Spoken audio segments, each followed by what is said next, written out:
Welcome back to Delta Waterfowl's The Voice of the Duck Hunter podcast. I'm your host, Joel Bryce.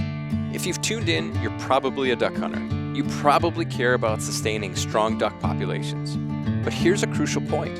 One of the best ways to protect ducks and secure the future of duck hunting is to mentor aspiring waterfowlers. I'm excited to welcome Kaleb Nunan, the remarkably motivated chair of Delta's Pike County chapter in Missouri, and Keith Schultz, a military veteran taking on his first duck hunt by Kaleb's chapter. Keith quickly became hooked on ducks, and last spring he even started a Delta chapter of his own. So who better than these two to share insights into how taking someone hunting could change their life while also helping to protect future hunts for all of us. Further, we'll explore some of the challenges and payoffs of recruiting adults versus kids, the rewards of being a hunting mentor, and the power of local Delta chapter-led first hunt events. Let's get started. Kaleb Nunan, Keith Schultz, welcome to the Delta Waterfowl podcast. Thank you, Joel. Thank you. Yes, sir. Sirs, appreciate you guys taking the time. Not a problem. The most valuable thing that we all have is our time. It is. It is. Yep. I'm not going to take that for granted. So we're at the third annual Delta Waterfowl Expo in Baton Rouge, Louisiana. And today on the podcast, I'm joined with two passionate Delta Waterfowl people, two passionate duck hunters. And we're just going to talk about chapters. We're going to talk about local projects, local hunter recruitment. We're going to talk about the future of hunting. We're going to talk about, I think we're even going to touch on kids versus adult hunter recruitment, the pros and cons. Yep. We're going to go out there on the edge and have that conversation. But so Keith, is this first, second Expo? This is my second Expo. I did Little Rock last year. Yeah? Yep. Do you have a favorite so far? I'll pick this one this year. Would you? Yes. Yeah? Yep. How about you, Kaleb? I've been to all three. It's been fun to watch the growth of this, see it go from a concept to real life. Mm-hmm. It just gets better every year. Yeah, you know, we call ourselves the Duck Hunters Organization. I think we live that, and we did the first 2 years in Little Rock, Arkansas. And I think, I don't know what percentage, but I'd say the overwhelming majority of people that come to these outside of guys like you are locals. Maybe a 2-hour radius, I suppose. It makes a lot of sense. But so to share this type of experience with other parts of the country, we moved from Little Rock to Baton Rouge. Next year, we're going to go to Oklahoma City. We planned on being here 2 years in a row, but the venue was booked for the weekend we wanted. So OKC, here we come in 2025. But it's a pretty special deal to see all the different booths and industry, and I can tell just walking through the show floor the different accents from last year. Oh, yeah. We're definitely in Louisiana. I like that. Good deal. It's a good crowd. It's been fun to go through and see the changes from the first year to this one. My first year to this one. It is bigger, and I'm enjoying that part of it, to see more of the people. Beautiful, beautiful. And it's always fun to have this one time a year that all of us in Delta Waterfowl are under one roof. It is. It is. We do have a large percentage of our staff. A bunch of our field biologists are back in the prairies because this is our field season. Ducks are, let's see, this time of year, end of July. There's still some nesting going on, but it's starting to tail off. And we're about to enter, or we've already entered, the big brood rearing season. So it's, we have students out there doing research, technicians helping them out. We have, again, our field staff. Our trappers have put all their equipment away and stored for the year. They'll be back out there next March. But the rest of us, we're missing Bouchard, but he's doing good work. He is. He's definitely. Chris Nicolai, Matt Chenard, Mike Buxton. You start naming people, you immediately leave some others out. So maybe we'll That's just all start. right. I just want to make Jacob feel special. Yeah, very good, very good. Kaleb, let's start with you. I want to get a little bit of background on you. You and I've chatted, half a dozen times. I've covered some pretty good ground, but I want to know. I want the listener to know, and personally, I'd like to learn more about you. Tell me, where are you from? And I always ask people to kind of cover, has hunting always been a part of your life? Just who's Kaleb? So I grew up in northeast Missouri, Knox County.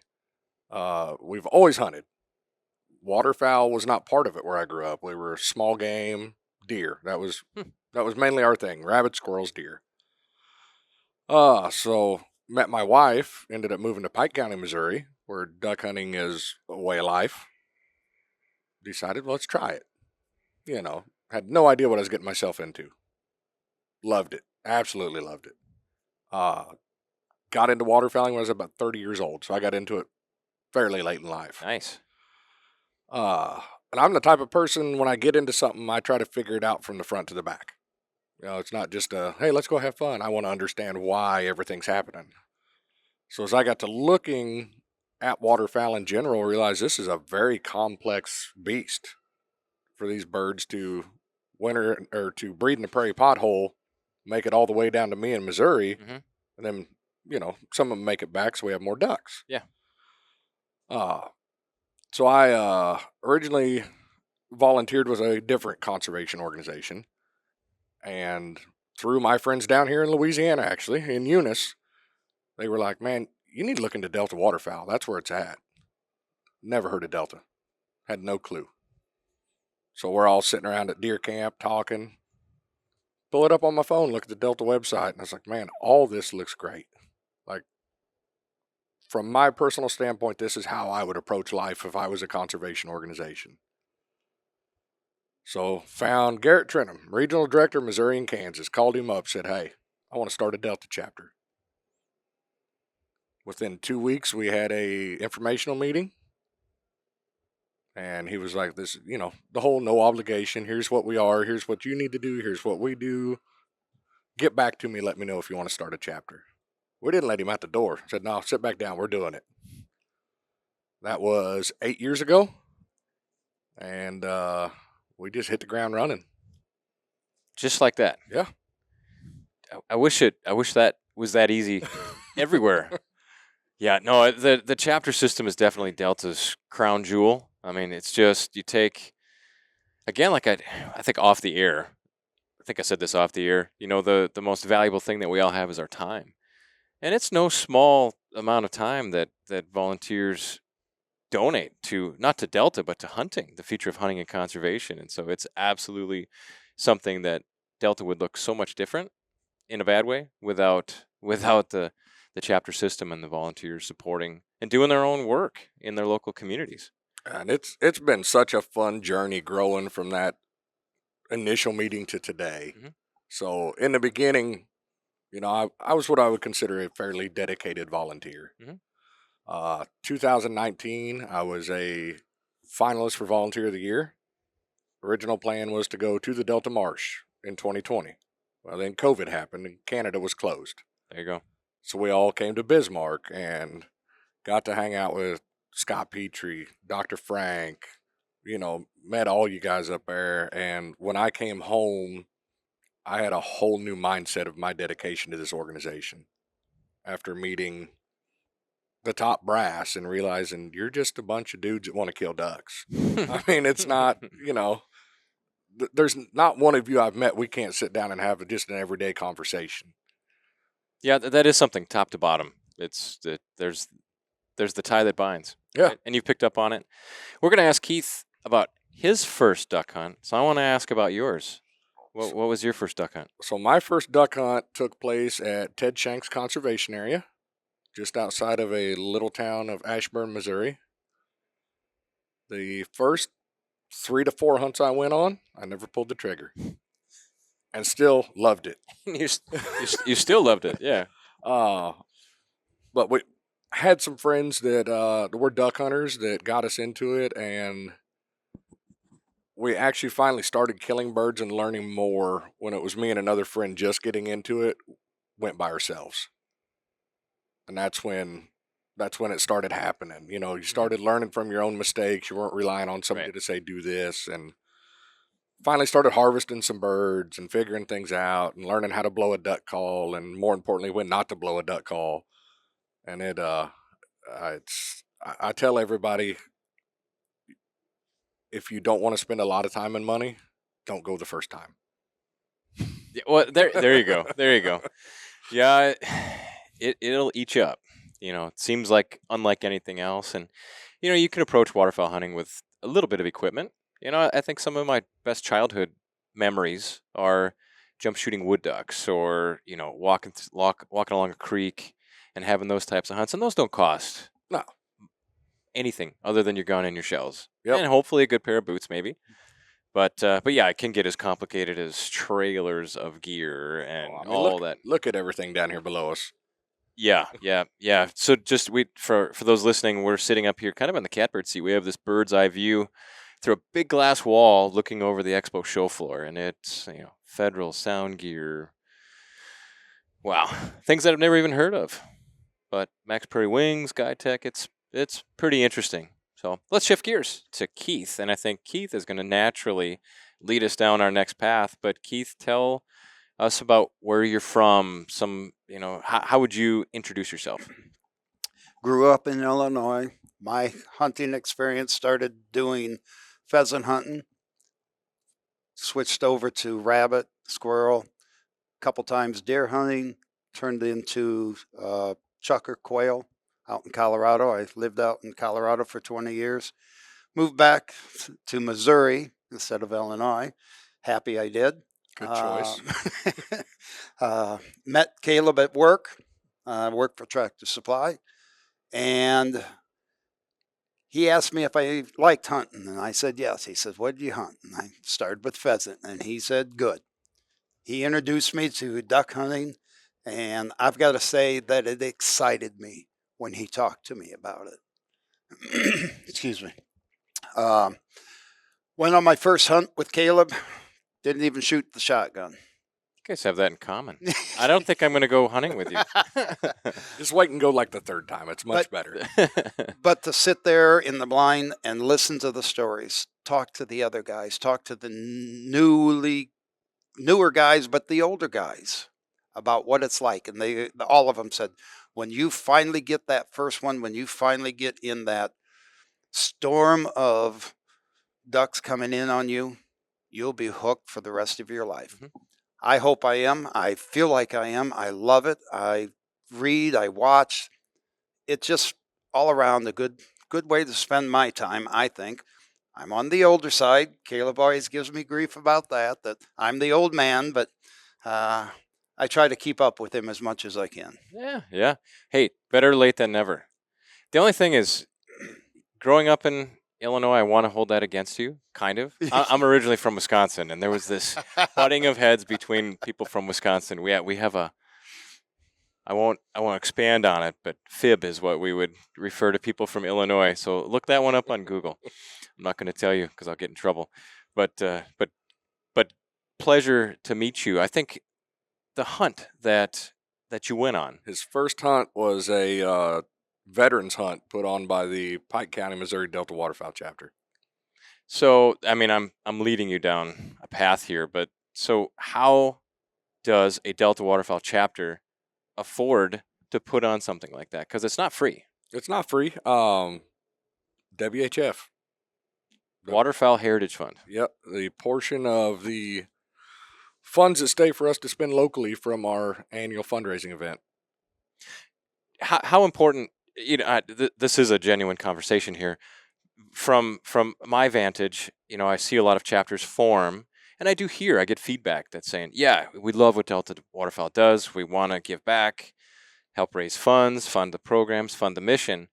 But how important is that 15% of the net revenue? How important is that to the equation? It has been the key factor in us being able to grow our event and grow our footprint in the community. I would venture to say top end at our event, 35% of people waterfowl hunt. Oh, really? Top end. There's two reasons people are coming and sponsoring at our event that have nothing to do with hunting or waterfowl.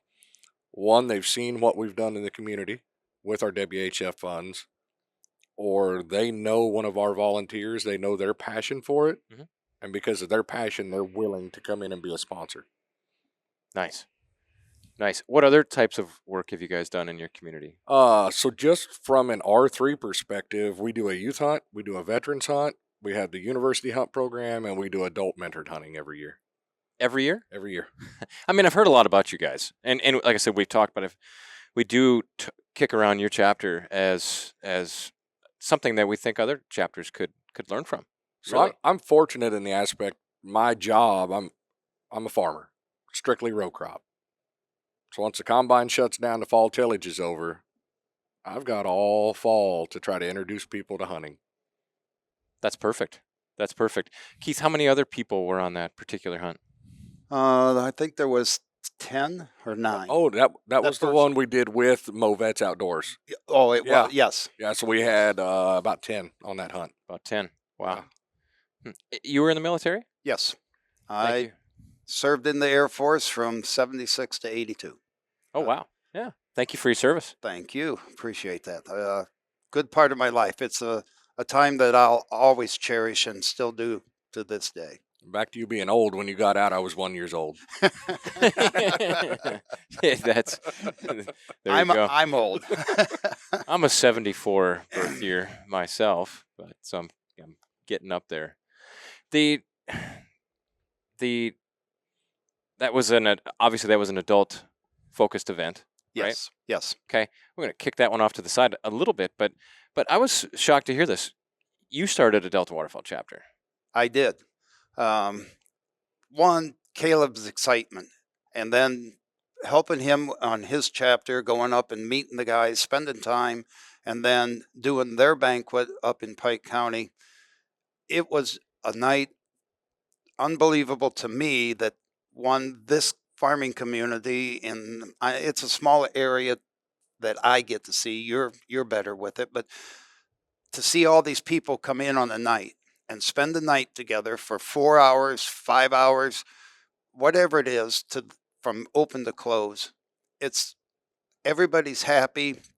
You can have a conversation with any of them. They're just the same way. They thank you for doing this, and it's going to be a fun night, and we get to raise money for Delta. And I grew from Caleb that this was going to be fun. This is going to, it's work. You do have to put your time in. Mm-hmm. Otherwise, it doesn't work. You got to have the volunteers. And when Caleb finally did come around and say something to me, he says, we're kind of looking at possibly starting a chapter in Lincoln County. And for some reason in the back of my mind, I guess I knew what he was kind of leading me down the path to. And I was, I don't know, strange enough or stupid enough or foolish enough to say, I'll do it, but you're going to have to help me. And he says, I'll be there for every step you take. We'll make this happen.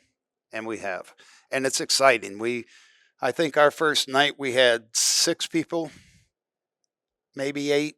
About 8 at your info meeting. 8 at the info meeting. So that's the meeting to develop your committee potentially, right? Make a decision and say, yes, do you want to do it? Do you want to have a Lincoln County chapter?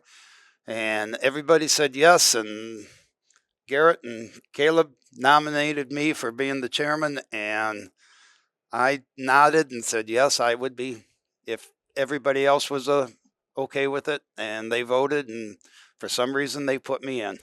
Oh, good for you. And thank you. Thank you very much. What is your chapter?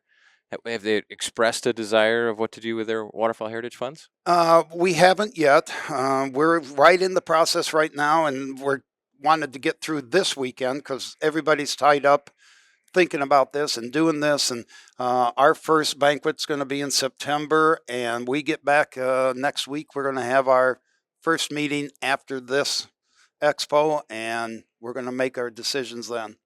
Perfect. Well, if you need any help, give a holler. I absolutely will, Joel. Thank you. Yeah, we've seen lots of fantastic programs that anybody could, should emulate. So, and you have some great people, obviously. Garrett, surrounded by some great people, Garrett and Caleb. So talk to me real fast. So for the listener who might be interested in, who either is a Delta chapter or is considering doing it themselves, I know Garrett has had a recent promotion and job change at Delta, but he was, up until just a few days ago, he was a regional director. Tell the listener what a regional director does, Caleb, from your perspective, and how valuable are they to the work that you're doing? Oh, they're paramount to what we're doing. And Garrett, I've got to give him credit. Garrett does not get in the way of your growth. He is going to back you 100%. We've had disagreements before. If I want to try this at my banquet, he thinks it's a bad idea. We're going to go ahead and try it. It's just the way it is. And if he's got an idea we don't like, he'll keep pushing it on you. But if at the end of the day, if you say no, this is our chapter, he's like, okay, hands off. We're not going to do it. But just the support Garrett's provided us, it's been incredible. Our first event was terrible. I'm not going to lie about it. I'm not going to sugarcoat it. And it was before we got the right committee members in place, got our feet under us, really got going. We netted $7,000. We didn't pay for ourselves that night. You know what I mean? Yeah. I would not have blamed Garrett Trenum if at the end of that night he shook my hand, said we tried, and we never talked again. Would not have held it against him. But he could tell that I was not happy with the results, and we were going to keep moving forward. And this past year, we netted just over $50,000. Wow. In a town of 4,000 people.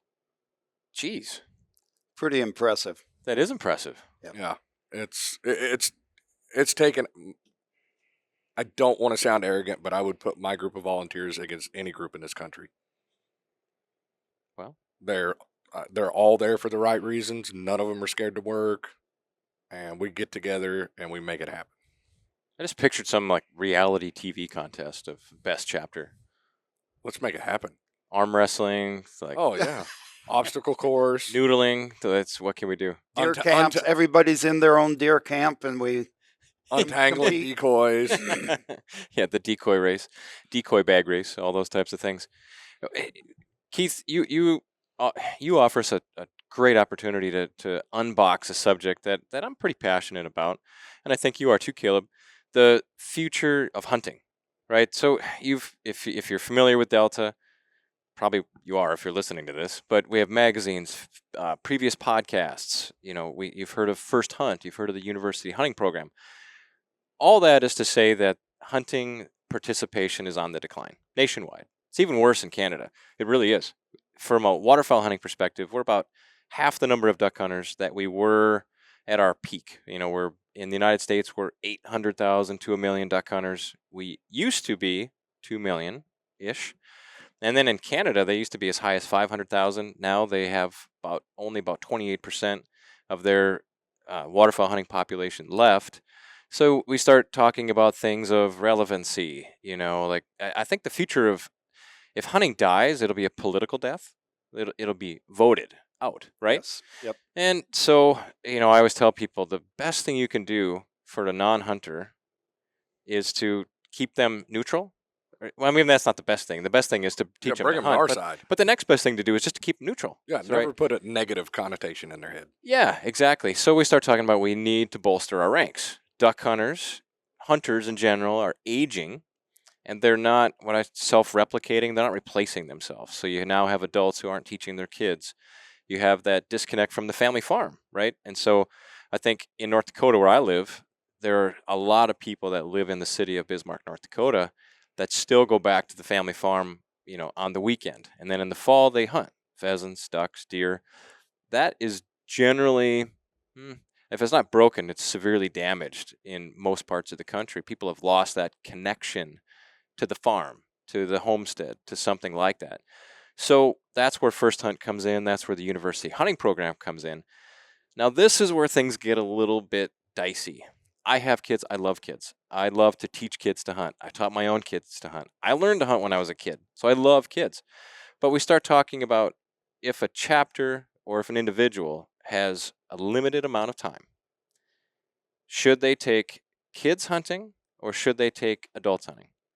And the answer is do whatever you want, whatever you're interested in. But one of the things that I like to do is I like to just kind of open the door just a little bit to people's minds and start talking about, I think, what we're going to get into right now.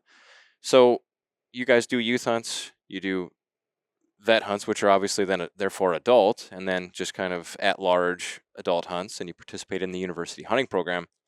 But Kaleb, I'd rather you say it. It's safer if you say it than I say it. But what are some of the pros and cons of youth hunter recruitment?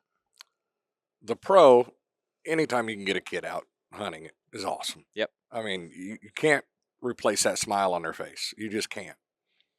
The con, if their parents don't keep them involved, we took them one time and it's over. Mhm. That's the end of it. We had one fun day and it's over. Now, if we start getting adults out, they have the means and opportunity to then themselves become hunters. Then they are helping with Pittman Robertson dollars. Some of them become volunteers. They start chapters. So one thing we glossed over, the secretary at the new Clifford River chapter in Lincoln County was also, her first hunt was from our women's first hunt program. Yeah. And that is something, and we've, excuse me, we've talked about this, and Casey and I have talked about that everything's going to be okay. We might not be perfect. We might not make that big dollar that first time, but we'll be okay and we'll make it through it. And next year and next year and next year, we'll just keep growing on this very first year. And we've got nowhere to go but up. And we really believe, and I think she does a great job of that, building my confidence. Confidence. Thank you. I got you. That's the word. We're here for you. See, like always. I told you, I got your back, bud. You do. You absolutely always do. I know we're going to do it. I know we're going to make it, and I'm excited about that part of it. I am too. I want to keep touch. I'm going to keep tabs on you and see how it's going. You bet. Yeah. I'll be happy to. So Caleb, I know you've probably thought about this quite a bit with the youth recruitment. What are some advice? So if you take a bunch of first time youth hunting, their parents don't hunt, so they don't have that support network when they go home. It doesn't mean it can't work. But have you thought about what are some things that you guys could do, or you'd recommend someone else do to keep those? I try to get the parents to go on the hunt with the kid. Yeah. Yeah. There's been more than once you kind of see that light go off in their head, in the middle of the hunt, that maybe this ain't so bad. Yeah. I've had some parents be like, well, what would I need to do to maybe try to start hunting? It's like, we have an adult mentored hunting program. Well, now that you mentioned it, why don't you come back? You know, Matt Nisley, one of our regional directors in the Northeast United States, he's in a fantastic way nuts about hunter recruitment. Yep. Absolutely eaten up with it. And they do a significant amount of youth recruitment, but they take on, I guess I'll borrow an expression, that kind of the big brothers, big sisters approach. Yep. So they identify a young person, and I believe they commit to spending a year of introducing that individual to hunting. And they do other activities too, as I understand it. That'll work. That will work, but it's very intensive, but very rewarding. So it doesn't mean that a kid hunting, that it's over. But I love your advice there. That's what I say that at times too. If you want to introduce a kid hunting, take the whole family. Yep. What a great family activity. Right? So add with that just a little bit for Caleb. If you can get, especially on that very first time, and say it's dad that comes with the son, and they're helping the son, they're showing them the right things to do, the right way to approach everything. Dad might get that feeling like, well, I can't do it next time. Let's say next month, I'm going to be gone. I've got work. But he might feel a little bit more confident that I'm okay with letting you take him. Oh, sure. As long as he's under your wing. And I think that makes a big difference also. I do too. Before we started recording, we were talking about a gentleman, and he's one of our chapter members up in the Great Lakes area, and just randomly started talking to him on the street, and he said that they've been having trouble getting attendees to come to their youth events, their youth hunting events. And it wasn't always the case, and he was asking for some advice, and I didn't really have any great advice to give him, but we started talking about maybe what were some of the potential causes. And I think you hit that, Keith. It's that, I call it the social license, in the sense that, take someone who doesn't hunt and drop their kid off at an event where there's guns going off. That could be, I guess, a cause there. So we also talked about, from that hunter recruitment perspective, who do you have the most trust with, right? Right. And it's probably your own kids. It's your relatives. It's your friends, neighbors, coworkers. You guys are coworkers. But from that kid perspective, if I have 2 kids. Do you have kids? Yep. Yes. 2 girls. Yes. Yeah. So, Yes. so I think we can all imagine that. We sent our kids off to do something for the first time, and it caused us anxiety at some point, right? But imagine we're not familiar with guns, and so our kids are going to go there. So yeah, also that's a great tip. Well, and then on top of that, because of my age, which might be a benefit on this one, I've got a grandson coming up. Oh yeah. And he's already excited. He likes to go out and sit in the blind with his dad for deer. And I can't wait for my opportunity to make that first time with him, and him being my grandson. Yeah. And take him out. Dad's not going to panic and say, well, I don't know if I'm okay with you taking him. Dad knows that I'm going to watch over him, not let anything happen to him. Beautiful. That is beautiful. I'm going to have that in my future at some point. But I hear it's more rewarding than taking your own kids. So again, your chapter, Kaleb, is a bit of a legend at Delta, in the sense that I'm going to introduce it. I'm going to get it probably wrong from a perfect standpoint, but I'm going to get in the general direction. I know we've had a lot of conversations with Garrett, your previous regional director, about youth and adult recruitment and all the different options. And when he's working with his chapters, hey, if they want to do youth recruitment, great. If you want to do adult recruitment, great. I'm here to help you. But is it your chapter that took 8 adults on different types of hunts? Are you familiar with that particular one? I think they went on a draw hunt, they went on a goose hunt, they went on different types of hunts. So that was the year we did our women's first time program. Oh, okay. And basically what we did, we had, I think there was 4 or 5 of us volunteer wise. And we had one day we called our classroom portion. Mm-hmm. We did it at Ted Shank's conservation area. We're fortunate we have 3 conservation officers and retired conservation officer on our committee.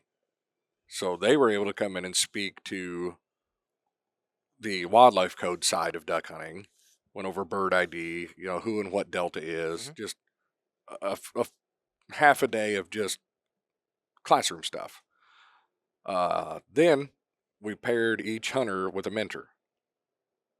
And they, whether it was they got out 1 or 2 times if schedules allowed, or if they really got into it and got out 6 times, it was, this is your person. You're going to introduce them to this sport. You're going to make them love it. Go. So we've, in our area, Ted Shanks' draw area, we've got several people in the community that are wonderful about, if we call them up, whether it be for any of our R3 efforts, hey, we would like to take some people on this day for a hunt. Is that okay? 9 times out of 10, absolutely go. We've actually got one guy that's a buddy of mine.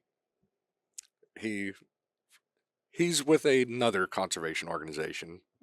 We get a little friendly banter there, but he's always up for it. He's like, absolutely, just go, have a good time. So yeah, we've done everything from teal hunts. We've done some dove hunts. Dove hunt. Yes. I've got a blind that I can't tell you how many people have killed their first duck out of it. It's just a sweet little wood duck hole. Nice. And we probably couldn't fit them all in this room. It's just, oh wow. I mean, it's that place that you go. It's like, I want this person to kill a duck. If it hasn't froze yet, that's where we're going. Beautiful.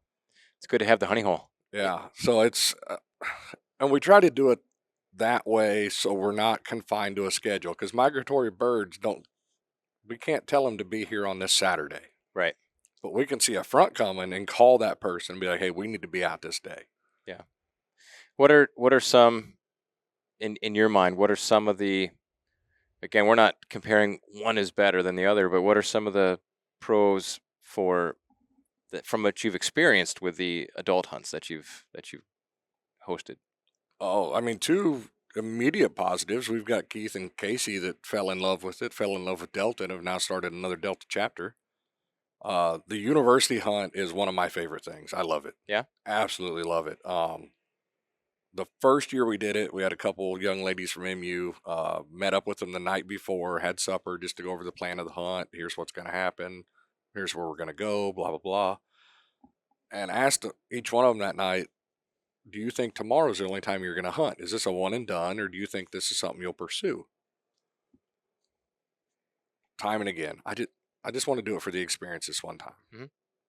That was the answer across the board. We had a crazy good goose hunt the next morning. We were still trying to get everybody in the blind, get the decoys set. Geese are coming in. We're shuttling them in the blind, passing guns down, getting everything going. And then one young lady was so excited, she pulled up and couldn't figure out how to get safety off. And so I was like, all right, we got to dial down, calm down. Let's go through it. We're between flocks of birds going over what to do. Next flock comes coming in. I told everybody in the blind, I said, nobody's getting up until after Anna shoots. Nobody. She got up, shot that first bird, so excited, never shot again into that flock. And we got done with the hunt and asked him again. And the one was not only a yes, I'd love to hunt again. How do I buy a shotgun? And When can I go again? yeah, just ready to rip, roll, and go. And my advice was, when you get settled because they're graduate students, Mm-hmm.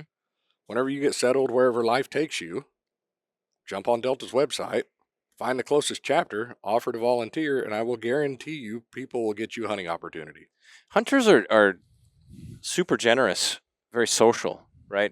Yeah, we're secretive of our hunting locations. Of course we are. We, many of us, either spend money on a lease on a hunting location, or for me, I spend a lot of time. I have a couple of my hunting locations where I trim horses for them. I fix fence. I do things, and I say, okay, so I put a lot of sweat equity into that relationship. So sure, I'm gonna take care of it. That doesn't mean I won't take people, right? I just mean I don't want them to try to go. They go when you go. Come with me, right? So there's that. But yeah, it's a lot. There's a lot of sweat equity and a lot of time that goes into that type of activity. I think Kaleb has been real good about that with me. The hunts that I've gone on with him and before, and the night before, the time we spend with the other people that's going to be in the blind with you, you get to know them. You laugh with them. Where are you from? What do you do? What do you work? How's that kind of? Are you married? Are you kids? Are you close to here? Or are you 59 miles away and you only can do it once every 6 months? Right. Yeah. That's the other place we're fortunate. We have a hunting camp that ours is the full experience because camp is half the hunt. I mean, hanging out, cooking, having a good time. And that's the part of the hunt we want to show everybody. It's not, hey, I'm going to drop you a pin, be there an hour before shooting light. All the decoys are set. Sit down, shoot. Right. That's not a fair representation of waterfowl hunting. So it's a lot of fun to get the people out to the camp, get the social aspect, the camaraderie. Yeah. And everybody not know each other, but have some sort of basis before we're all just sitting in a blind trying to shoot birds. Yeah. No, I think I always talk about, if you look at all the different types of hunting that are out there, and Keith, you mentioned, growing up doing other types of hunting, but I hunt as many things as I possibly can, as often as I possibly can. Yes, I work for a duck organization, but if I step back, I do think waterfowl hunting is the perfect introduction to hunting for anybody, simply because, one, it's so social, right? I love the deer hunt, but you go out and deer hunt with someone, quiet. You don't talk to him. You don't see him. You go here and he might be a half a mile down looking the opposite direction, not even seeing each other until whatever, sundown or a half hour before when you're walking back to the truck or whatever. And Kaleb made us and then get us up, going out. It's 4 o'clock in the morning. It's cold. We're tromping through the cornfield, and okay, let's start setting up the decoys. Let's put them out. And okay, well, how do you do it? It's not rocket science. He shows you and says, "Have at it. Get going." Yep. So learn by do, right? You do, absolutely, yes. Yeah, and then if let's say you're in a wetland looking over some decoys, your mentor can be over your shoulder, can be talking the entire time. And the other part too, this goes back to the college kid experience. So let's say college kid in a dorm, college kid renting a house with a bunch of buddies.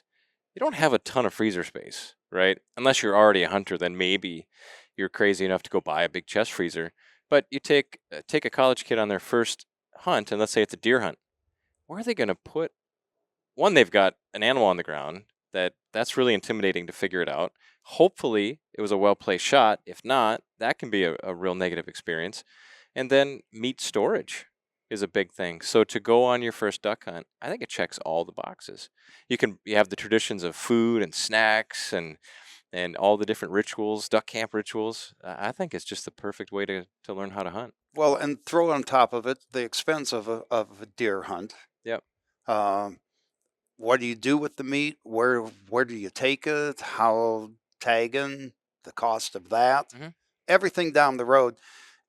And Kaleb, I got to say, has stood behind me or with me, not even behind me. I'm going to say next to me, and brought me to the point where I feel comfortable going in and talking to these other guys, whether it's here or at the duck camp. And I don't have to have him right there next to me say, don't be stupid, don't ask this, don't say that. You can ask as many questions as you want, and they're willing to help you.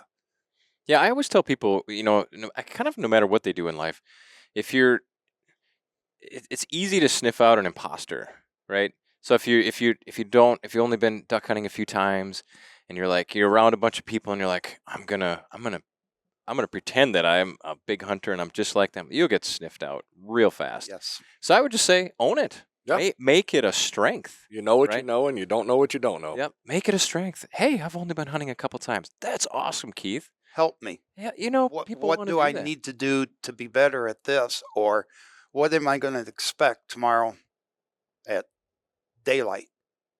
Exactly. It's something that you've all got to go through, and it's a learning process from the beginning to the end. And that includes cleaning up at the end of the day, Yeah, for putting sure. stuff away so that the next hunt is ready to go. That, you just don't throw them in the bag and don't worry about them. Well, let's put them in the bag the right way, or get them back to the camp and make sure everything's plugged in that needs to be recharged and everything like that. I would say, kind of backing up just a little bit. First of all, moved on too fast. I completely agree with you. You have to be a good mentee at the same time, right? Be respectful, ask questions, take care of gear, be a part of the whole process, Yes. right? Yes. Yep. And people will want to take you again, and you'll develop that reputation, and other people will want to take you again. So you can affect your future as a hunter by just being eager and helpful and thoughtful and caring. And a little thanks goes a long ways. Yes. Yeah. So I find it interesting that you guys do all those different types of R3 events: recruitment, retention, and reactivation events. First hunt through the chapter system. I always say that if I had unlimited time, I would do the same thing. I would hold a hunt of every type. I would look at kids, I would look at adults, I'd look at women. I would maybe partner with a group that represents ethnic diversity, right? Because I think that's really intimidating as well. I would do it all. But if I could do one thing, I would restrict my hunt to that age range of 18 to 30. I would. I just would. It doesn't mean I don't like the rest of it, but I would do that, and here's why I would do it. Well, it makes the most sense. Yeah. So these individuals, they're out of the house, have a little bit of money, not a lot, maybe not in the 18 to 22 range there, but they don't have kids. And I would say that is the most open-minded period of anybody's life, is that you just left home, you're becoming an adult, truly yourself for the first time. You get to decide your time. You're looking to establish your peer group and your friend group. And I guess they don't have kids yet, right? So they have the ability to drive their car, spend their money, make their own decisions. YouTube is an amazing resource to learn how to do anything. YouTube has saved me thousands of dollars in auto repair bills by just watching a YouTube video how to fix it. Hunting, self-help videos, they're all over the place. But that's what I would do. And I'd say, because then that individual can take their own kids hunting. And what that does for me is yes, we talked about the number of hunters on the decline, but I'd say when you consider the age of hunters getting older, there's a sense of urgency we don't have 30 years to fix this problem. I'd say as soon as 5 years and as distant as 15 years, we need to fix this problem. So when you take a kid at age 12, maybe when they get to that age of the college kid or after that and they have some time, they go, that duck hunt that Kaleb took me on when I was 12 was amazing. I think I'm going to go try it out again. 10 years. And then maybe another 10 years before they have their own kids, right? But when you take that adult, that 18 to 30, and they are going to self-replicate. So the one hunter that you took turned into 2 or 3. And so that is how we get back on track, because hunting, since the beginning of human civilization, hunting has been a hand-me-down tradition. Parents teaching their children, them teaching their children. So we really need to get that back on track. And so I'm super proud, for whatever that's worth. That sounds weird, but I'm super proud of the work that you do and our entire chapter system does. We were looking at some of the statistics the other day, and since 2003, when the Waterfall Heritage Fund first became a thing, allowing chapters to do work in their communities and have that local impact, and you multiply that across 400 chapters, but I think we've had nearly 90,000 people introduced to Delta's waterfowl hunting curriculum through It's First awesome. Hunt. It's crazy. Absolutely crazy. So anything else that you think we need to talk about that we haven't shared about the chapter experience or the hunter recruitment experience? Not really. I mean, it's for me personally. It's a blast to get these people out in the field. Like I said, I reached waterfowl, hunted my whole life, reached waterfowl later in life, and it's consumed me from there. And I just like to share that. It's a whole different style of hunting versus everything else. Like you said, it's very social. I think it's one of the only types of hunting where some of your most memorable hunts can be one where nothing was harvested. True. I don't think you ever go on a deer hunt and go, man, those leaves falling from the tree, I'll never forget that. Didn't kill a deer, but, it was fun. Talk about the squirrels, though.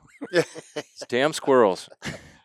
They'll get you. Well, I hope that Kaleb trusts me enough, and I think he does, that I believe we're going to make a good team, and eventually he'll cut us loose and say, okay, you got it. You're doing great. Go do it. I'm doing that tomorrow. You're on your own. Yeah, very good. You already cut loose, Keith. You're done. Well, I guess for the listener, if you haven't been to a banquet, if there isn't a Delta chapter in your area, jump on our website. There's a staff page, and it's pretty easy to figure out who the regional director is for your area. If you want an experience like these guys have, you want to offer an experience like they do, start a chapter. We'd love to have you and join the ranks and help secure the future of waterfowl and waterfowl hunting together. I don't know. I'm just so passionate about the local work and so proud of the local work that we accomplish, rather than just dumping money into a box and sending it off to headquarters and hoping good things are done. They are, but that local impact is tremendous. So and it's not just all R3. I mean, we do several other things within the community with the Waterfowl Heritage Fund that, like I said, everything you can do that makes a positive impact in the community is going to do nothing but grow what your chapter can accomplish. Mm-hmm. Yeah, I mean, I think there's a list of guidelines, and it's fairly long. Scholarships, nest structures, sponsoring high school shooting teams, public hunting area improvement projects. You can, as a chapter, earmark your money. If you don't want to spend it locally, you can earmark it to a Delta parent program, Yep. The university hunting program, or we did that just earlier this year. Yeah, awesome. Well, and Kaleb mentioned to me, and on one of the things was the maintenance on the On the hen boxes. the hen structures, Hen houses. hen houses. There we go. Help marketing guy out. Oh, I tried to make it more complicated than it was, Joel. No, that is good. Yeah, so that is part of it too. Yeah, the nest structures. There's an amount of money that you can spend, and I think it's we upped the amount about a year ago. Yep. Simply because cost of materials go up. Same way with wood duck boxes and then Yep. poles and pred guards. Mm-hmm. So chapters can use their money to spend on that initial build and installation. But hey, maintenance isn't free. Some years cost less than others, but you can get new chips for the inside. Maybe the wood duck box starts to deteriorate and you can do a rebuild, or a pole gets tipped over from ice if you're up north, or cattle if you're in cattle country. That happens more than people probably think. Moose like to rub on things. I've seen that picture. Yep, cattle like to rub on things, but yeah, it's good. We actually in town yesterday on our Uber ride saw a wood duck box with a tree duck sitting on top of it. Oh, nice. I haven't seen a tree duck yet. Period. I'm gonna have to go take a I'll have drive. to see which Uber driver that was and tell him just follow the same path. Yeah, take me to that. Take me to that wood duck box. Well, fantastic. So we got another day left of the expo. You guys are taking off in the morning? Yeah, we've got, depending on which one of us it is, anywhere from 10 and a half to 13 hours home. Which one drives faster? Keith. The old man. Yeah, I don't have time. We are going fast. Absolutely going fast. Yeah, tonight, this has become a staple of the expo, of each and every expo, and it will continue, is the Duck Hunters Banquet, the big grand banquet. What are they? I just call it a good time. There's a name to it. I'm looking on my little thing here. Duck Hunters Grand Banquet. So that's a banquet on steroids. Yes, it is. Huge. Have you been in the room yet? Not today. No. Oh my goodness. I might have to go check it out. It's going to be a crowd. It's going to be amazing to be in that room and the excitement, and we're looking forward to it. I think Kaleb said we're kind of right in the middle of everything, so it's going to be a fun night. Fantastic. Do you know what they're serving for food? I'll eat anything, can't outrun me. So it don't matter. Northbound end of a southbound skunk or something like that? Would you eat that? No. I mean, desperate times. Don't do that. Don't do that. That's the one thing that I have learned is, and for good reason, there's some darn good food served at Delta banquets, and a lot of pride going into that. And I've had the opportunity to go to a lot of different banquets, and you can kind of, they tend to, I guess, resemble, what part of the country that you're from. So I'm fairly curious what's going to be served tonight. I bet it's going to be good, and it's going to be spicy. I hope so. You like spicy food? So we actually have friends from just west of here in Acadia Parish that come up and deer hunt with us, and then we come down and duck hunt with them. Nice. So we're very familiar with this I-10 corridor down through here. Okay. Good deal. And I can tell you many good places to eat if you want to go. Always like some food. We plan our trips around two things: waterfowl and food. Perfect. Absolutely perfect. Well, guys, thanks a lot. Keith, Joel, pleasure meeting you. And you, sir, thank you for this time. I Yeah. appreciate your time. Very good. Well, let's make this the first of many conversations. I hope so. Check in with us, and I'll try to keep up with you and give you heads up also. Fantastic. Where I'm from, we never had the duck camp experience. That wasn't a thing. Get up in the dark, drive somewhere, hunt. So Come down. might have to do that. I would love to experience duck camp. Come up. No, he would be down. Oh, I'm I in don't North know- Dakota. I don't know if From you've seen here. a map. Okay. but North Dakota's up here. okay. I apologize. Well, if you have hunting going on right now, I'll rent a car and drive back home. Then it can be up. Yeah. There you go. I mean, we could go. It's just we don't want to get caught. We don't want to do that. Nope. Fantastic. Gentlemen, appreciate your time. We'll catch you later. Thank you, Joel. Thank you, You bet. Joe. Have a good night. You too.